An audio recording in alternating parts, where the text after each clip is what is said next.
काय माऊली, कसली एवढी गडबड चालली आहे घरात? अरे हो की, सणवार आलेत ना, सगळं खरंय माऊली, पण जरा 4 घटका विश्रांती घे. अगं संपूर्ण आयुष्य तू वाहून घेतलंयस याच घरासाठी. आता जरा सुनांना काम करू दे. आपली अनुसूया बघ माऊली, घरातली साक्षात लक्ष्मीच, अगदी तुझ्या पावलावर चालत होती आणि तिच्या पदरी काही यावं तर अवहेलना. बरं का पद्मावती, तुला तुझ्यासारखाच देखणा गोंडस पुत्रच होईल हो. मी काय म्हणते मैनावती मावशी, काय ग? 4 वर्ष झाली वीरेंच्या लग्नाला, अजून काही वार्ता सांगितली नाही तुम्ही. आम्ही तर ऐकलं होतं बुवा, तुम्हाला नातवंडांना खेळवायची खूप हौस आहे म्हणून.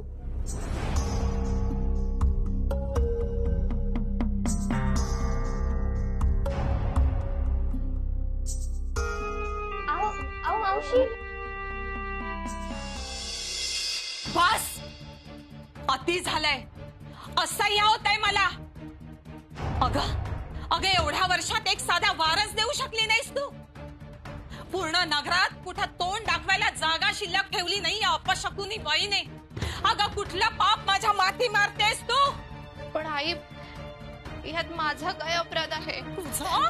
तुझा अपराध नाही, अपराध आमचे. तुला या घरात आणली ना, तुझी वांसपूस घेऊन या घरात आलीस ना, म्हणून मला घाबरणाऱ्या बायका आज माझ्या तोंडावर बोलू लागल्यात. तुला या घरातून ज्या वेळी काढेन ना, त्याखेरीज मी अन्न ग्रहण करणार नाही, समजल्या? आई आई आई, असं नका करू.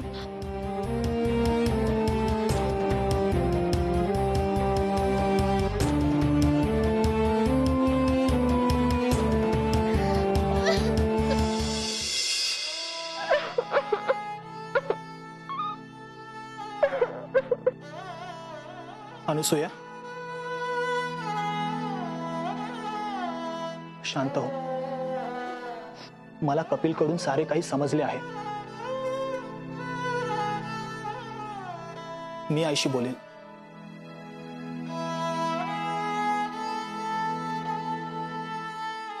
हे पहा,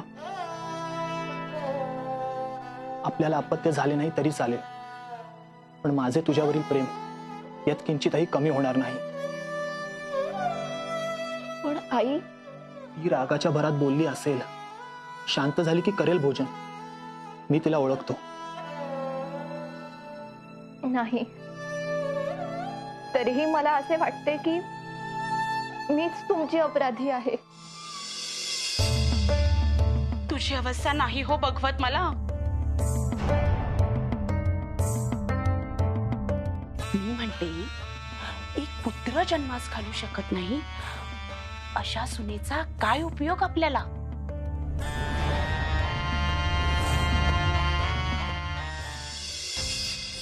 मला मान्य आहे की मी आपणास पुत्र नाही देऊ शकत, परंतु तुम्ही मला कधीच सोडून जाऊ नका.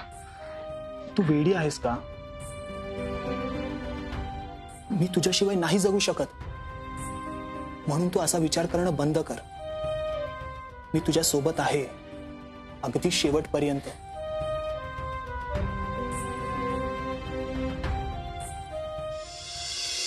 विचार कर, आपला वीरेन अजूनही तरुण आहे.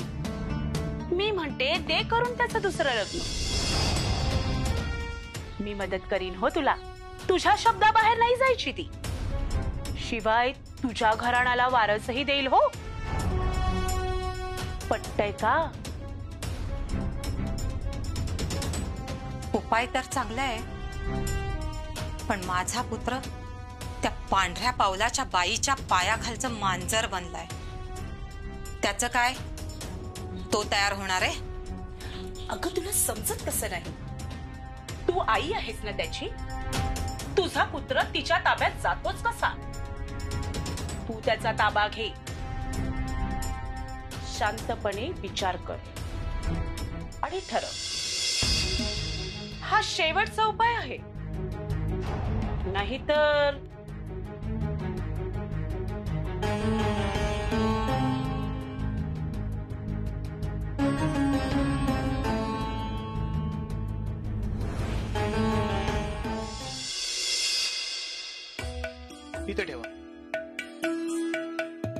वीरेन, अरे जरा इकडे येतोस का बाळा?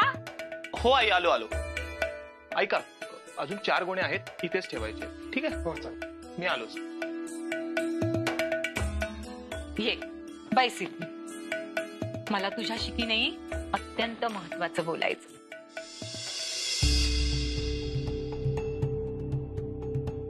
आज की नाही माझे निकटवर्तीय नातलग इथे येत आहेत.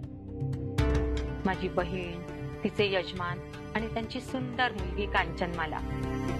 त्यांच्या संपूर्ण आदरातिथ्याची तयारी तुला करायची. मला काही तक्रार नको. ते जितके दिवस इथे आहेत तितके दिवस आपले पाहुणे आहेत. आई, तू काळजी करू नकोस. मी मनापासून त्यांचे आदरातिथ्य करेन. पण एक विनंती आहे. बाहेरील पाहुणे असताना तू कृपया अनुसूयेला टोचून बोलू नकोस. वीरेन, अरे अरे तुला मी इतकी वाईट वाटते का? हे बघ, तुझा विश्वास नसेल ना माझ्यावर, तर तू मला आत्ता या क्षणी या घराबाहेर काढ. मला नाही राहायचंय अशा घरात, ज्या घरात मुलाचा आईवर विश्वास नसेल. बरं, माझे चुकले. मला असे नको होते बोलायला. बरं मला सांग, तू भोजन केलेस का? काल तू चिडून भोजन केले नव्हतेस. करणार आहे.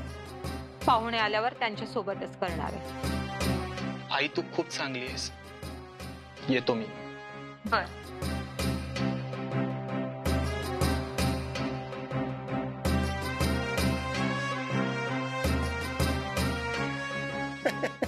म्हणजे नेहमीप्रमाणे तुझे उपवास करायचे वचन खोटेच ठरले.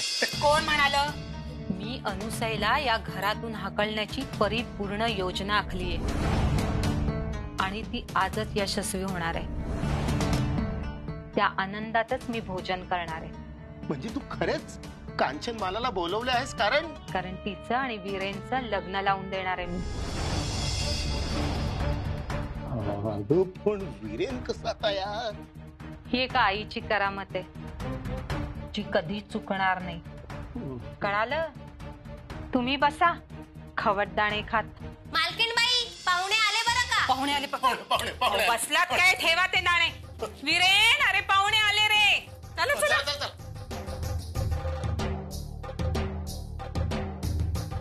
काय ग कांचनमाला, कशी आहेस तू? अगं किती मोठी झाली ही आणि किती सुंदर. आणि शकू, तू कशी आहेस? मी छान आहे ग. साहेब नमस्कार. नमस्कार. वीरेन कसा आहे? छान आहे. अगं दारातच बोलणार आहेस की आतमध्ये बोलवतीयस? अगं बाई, या ना या. स्वागत आहे.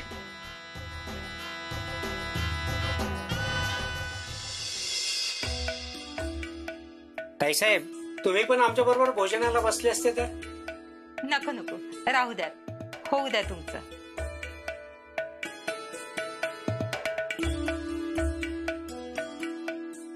स्वयंपाक अगदी अप्रतिम झालाय हा. मैनावती, तुझ्या हातची चव अगदी जशीच्या तशीच आहे बघ. छे ग शकू, माझ्याने कुठे होतंय आता. ही माझी सूनबाई आहे ना गुणाची, तिनेच केलंय सगळं.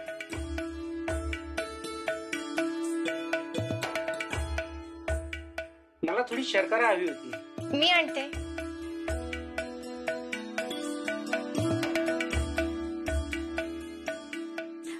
तुमचं होऊ द्या, मी आलेच.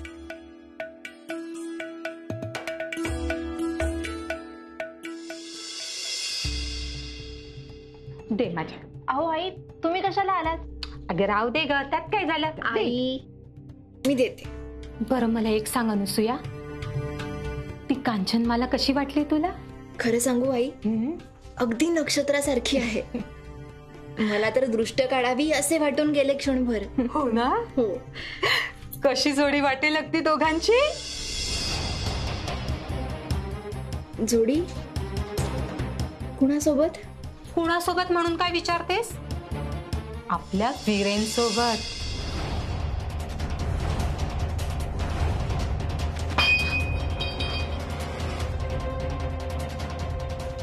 काय झालं? धक्का बसला? मी आपल्या वीरेनचं दुसरं लग्न करायचं ठरवलंय बरं का, त्या कांचनमाले सोबत. आई, यांनी मला सांगितलंय त्यांच्या मनात असा विचार येणं शक्यच नाही. सोंग तुझी पुरे झाली आता.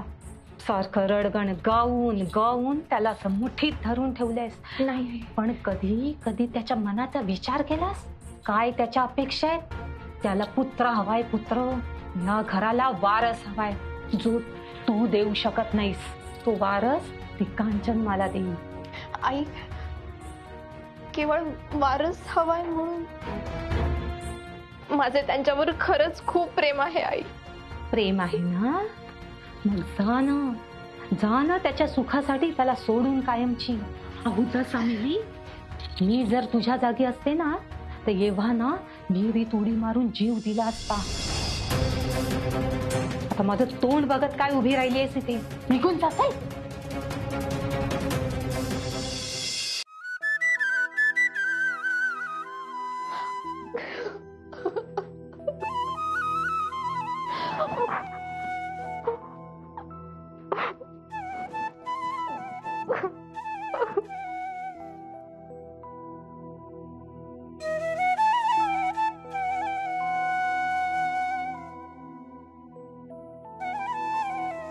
तेव्हा मी काय करू? माझं नशीबच फुटकं. आई म्हणाला ते योग्यच आहे. काय दिलंय मी या घराला? काहीच नाही. माझ्या जगण्याचा तरी काय अर्थ उरलाय आता?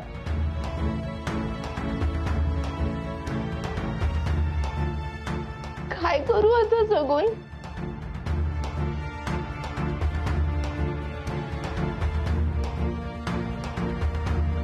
नाही,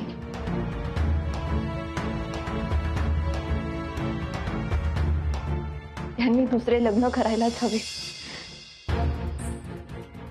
मी यांच्या आयुष्यातून दूर जायलाच हवे. त्याशिवाय काही खरे नाही.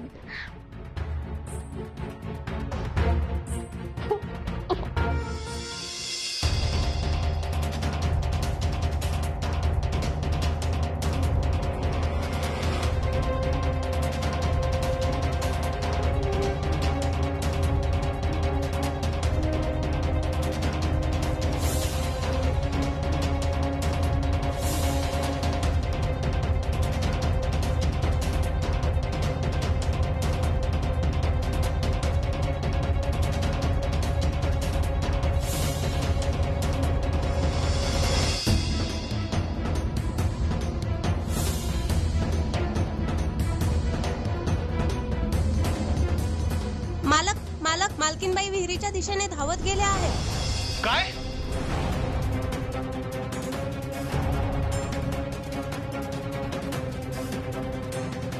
अगं बाई, माझी सून.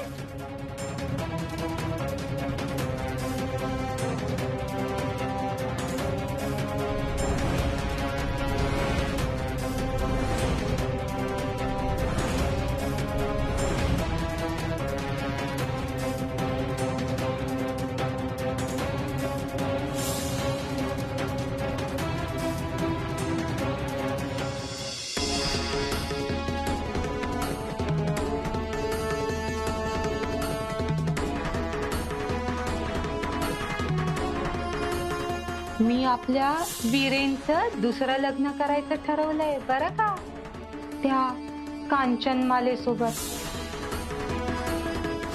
त्याला पुत्र हवाय, पुत्र. या घराला वारस हवाय जो तू देऊ शकत नाहीस. तो वारस ती कांचनमाला देईल. माझे त्यांच्यावर खरंच खूप प्रेम आहे आई. प्रेम आहे ना? मग जा ना त्याच्या सुखासाठी त्याला सोडून कायमची. अहो सामिली, मी जर तुझ्या जागी असते ना तर एव्हा ना विहिरीत उडी मारून जीव दिला असता.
अनुसूया!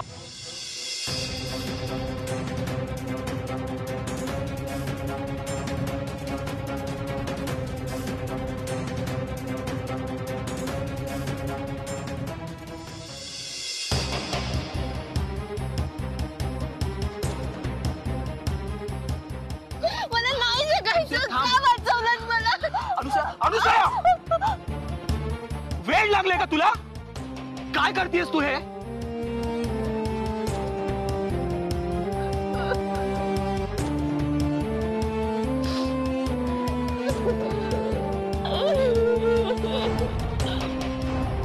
अनुसूया, जराही विचार नाही केलास का ग? काय झाले असते तर मी कसे जगलो असतो अनुसूया?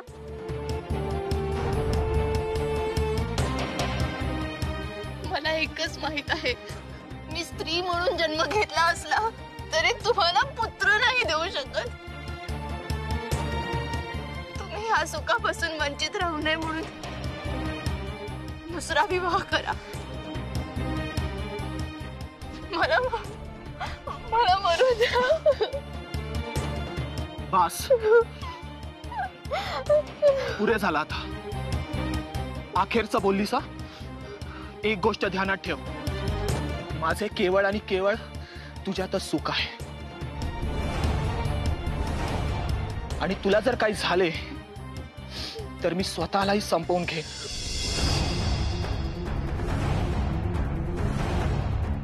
मी स्वतःला संपवून घेईन.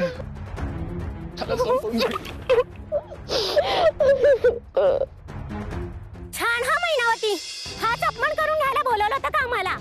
आजचा दिवस मी कदापि विसरणार नाही आणि तुलाही विसरू देणार नाही. चल रे बाळा. अगं ऐकून तर काय?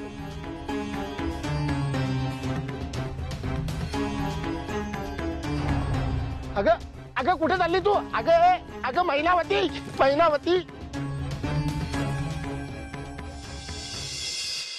कसोटीच्या क्षणी माऊली हा वीरेन तिच्या मागे उभा राहिलाय.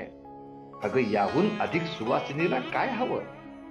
मैनावती आणि चंद्रभान कितीही कपटी वागले तरी तिचा नवरा तिच्या सोबत आहे हा विश्वास तिची मानसिक शक्ती आणखीन वृद्धिंगत करणारा आहे. मैनावतीचा हा डाव फसल्यानंतर पुढे ती कुठली खेळी खेळेल आणि किती खालच्या पायरीला जाईल ते बघूया पुढील भागात. तोवर उतू नका, मातू नका, घेतला वसा टाकू नका.